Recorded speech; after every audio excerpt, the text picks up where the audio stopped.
क्या बारिश के बाद आपके अपराजिता के प्लांट में बिल्कुल ही फ्लावरिंग बंद हो गई है? प्लांट बहुत ही ख़राब स्थिति में हो गया है। पत्तियां बहुत ही ज़्यादा पीली हो रही हैं, बिल्कुल डंडिया से दिख रही हैं।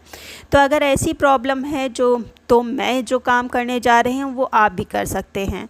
देखिए, जो पहले का आपने वीडियो देखा वो बारिश के पहले का था और अब ऐसी स्थिति हो गई है। तो सबसे पहले तो मैं अपने प्लांट की प्रूनिंग करूँगी। ऊपर से जितनी भी पत्तियाँ जो पीली थीं वो सबको हटा दिया है और हर ब्रांच की ऊपर से मैं कटिंग करूँगी। आप देख रहे हैं थोड़े बहुत फ्लावर आ रहे हैं अभी भी, लेकिन उतनी अच्छी मात्रा में नहीं आ रहे हैं जितने पहले आ रहे थे। तो ये चीज़ करनी ज़रूरी है। टिप जब प्रूनिंग करेंगे तो नई जो शाखाएं निकलेंगी और नई शाखाओं में फ्लावरिंग बहुत ही अच्छी होती है।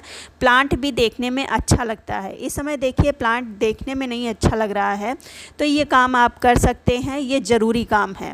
दूसरा जो काम करना है वो है मिट्टी पर। मिट्टी की, अगर आपके प्लांट की मिट्टी इस बरसात में गीली सी बनी रहती है तो उसको थोड़ा सा गुड़ाई कर दें और धूप अगर निकली है तो थोड़ी देर के लिए छोड़ दें।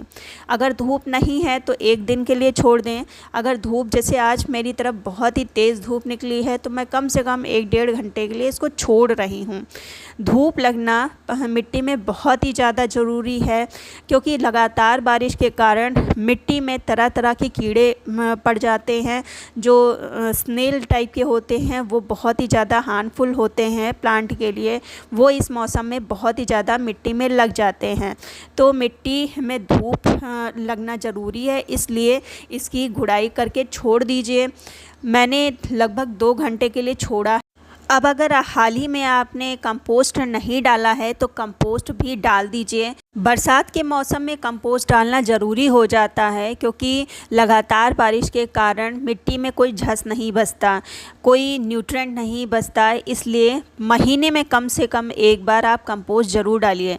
मैंने अभी 7 ही दिन पहले काऊ डंग कंपोस्ट डाला था, तो अगर आपने महीने में एक बार नहीं डाला है तो ज़रूर डाल दें। फिर मैं अभी लिक्विड फर्टिलाइज़र डालने जा रही हूँ, जो कि इसके लिए एक अमृत के समान होगा, क्योंकि उसमें बहुत सारी न्यूट्रिएंट इसको मिल जाएंगी। फिर मैं एक ऐसी चीज़ डालूँगी जो कि प्लांट के लिए जो कुछ भी न्यूट्रिएंट की ज़रूरत होती है उस कमी को पूरा कर देगा। तो सबसे पहले मैं घरेलू चीज़ बना लेती हूँ। उसके लिए मैंने अनियन पील लिया है, जो कि हर घर में आसानी से मिल जाता है। मैंने जो बाहर की जो झिल्ली होती है उसको लिया है। 1 या 2 प्याज के छिलके लिए हैं। दूसरी चीज़ मैंने ली है चाय की पत्ती। चाय की पत्ती 1 चम्मच भर के मैंने डाला है। एक लीटर पानी लिया है, एक डिब्बे में डाल दिया है और उसको कम से कम 1 रात के लिए, अगर आपकी तरफ गर्मी पड़ रही है तो 1 रात के लिए, अगर थोड़ा ठंडा मौसम है तो 2 रातों के लिए। इसमें मैंने एक लोहे की छड़ भी डाल दी थी, जो कि आयरन का बहुत ही अच्छा स्रोत है। अब हम इसको छान लेंगे। आयरन की ही वजह से इसका पानी थोड़ा सा काला हो रहा है, वरना चाय की पत्ती का पानी रेड कलर का होता है। फिर इसको छान के आप इतने ही पानी में मिक्स करके आप अपने अपराजिता के प्लांट में डाल दीजिए। इस फर्टिलाइज़र को मैंने पहले भी बताया है, बहुत ही अच्छा काम करता है, इसलिए मैं दोबारा इसको बता रही हूँ।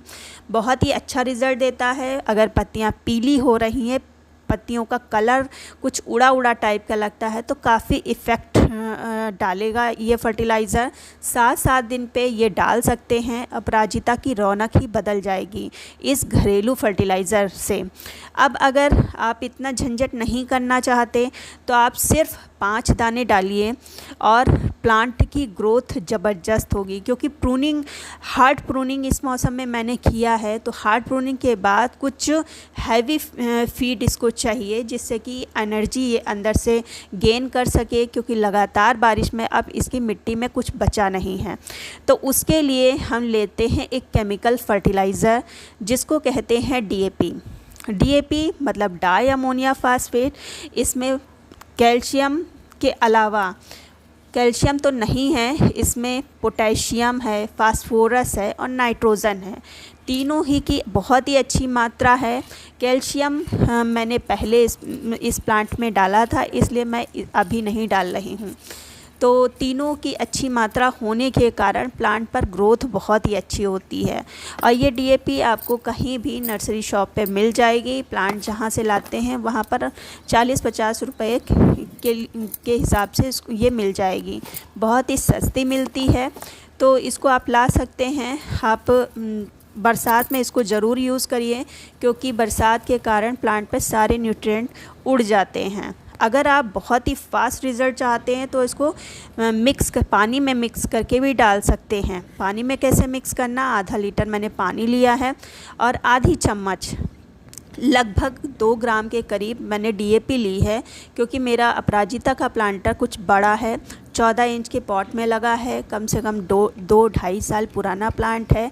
उस हिसाब से मैंने ये डीएपी ली है। अगर आपका प्लांट छोटा है, नया प्लांट है, तो आप इसका आधा या 1 ग्राम ऐसे डीएपी लीजिए। दूसरी चीज़ ली है मैंने पोटास, जो रेड पोटास होता है उसको। ये अगर आपके पास बनाना पील है जिसको आपने ड्राई कर रखा है, जिसमें फंगस वगैरह नहीं लगा है, उसको आप ले सकते हैं, या ऑर्गेनिक पोटास आता है उसको ले सकते हैं। ऑर्गेनिक पोटास अभी मेरे पास ख़त्म हो गया है, इसलिए मैंने केमिकल पोटास लिया है। देख रहे हैं, हाँ, मैंने आधी चम्मच का भी आधा लिया है, बहुत ही कम लेना है। दोनों को अच्छे से मिक्स कर देना है और इसको 2 घंटे के लिए छोड़ देना है। मेरी डीएपी आप देख रहे होंगे अभी ही घुल गई है, क्योंकि पानी ब्लैक सा हो गया है। तो अगर आपकी डीएपी मतलब पानी में घुलनशील है तब तो आप डालिए, अगर नहीं घुलनशील है तो आप सीधे मिट्टी में डालिए। देखिए अभी ही मेरी ये डीएपी घुल चुकी है पानी में। तो हम इसको थोड़ी देर रख के अपने अपराजिता के प्लांट में डाल देंगे। इसका रिज़ल्ट बहुत ही फास्ट आएगा, क्योंकि जब हम लिक्विड में फर्टिलाइज़र देते हैं तो प्लांट तुरंत ऑब्ज़र्व कर लेता है, जबकि थोड़ा पाउडर फॉर्म में देते हैं या ग्रेन्यूल्स में देते हैं तो उसको घुलने में टाइम लगता है। तो इस तरह से देंगे और इस तरह से केयर करेंगे तो आपके अपराजिता में ढेरों फूल निकलना स्टार्ट हो जाएंगे।